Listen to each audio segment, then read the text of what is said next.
français vous parle. La tribune libre d'un simple citoyen. Sans titre ni grade, sans gloire ni fortune. Bonjour. L'actualité nous apprend chaque jour que des personnes se font agresser à coups de couteau un peu partout en France.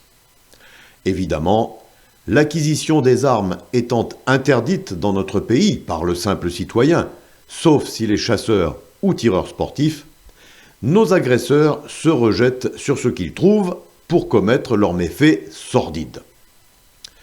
Les couteaux étant restés accessibles à tout le monde, nos dirigeants ont donc jugé opportun de prendre des mesures pour nous montrer à nous, le petit peuple, qu'ils réagissent en interdisant depuis peu la vente de certains d'entre eux, comme par exemple les couteaux dits papillons.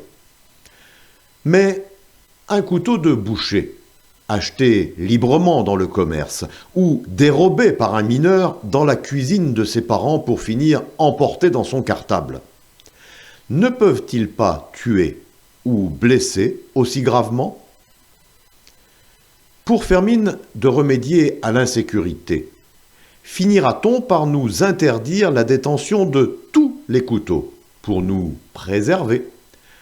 Sauf peut-être de ceux en bois, déjà mis à disposition des voyageurs dans les avions par mesure de prudence.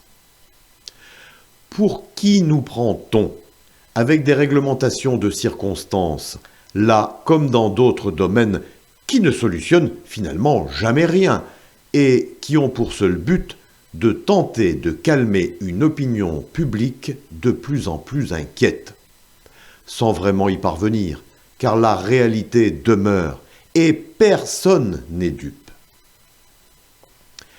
Ne devrions-nous pas, et nos dirigeants en premier lieu, plutôt nous demander pourquoi, depuis quelque temps, notre société civile est entrée dans une telle phase d'ensauvagement et de violence gratuite à outrance.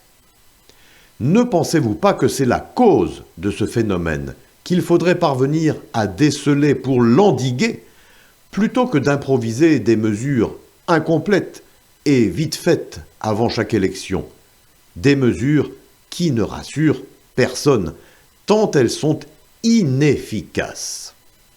Posez-vous la question.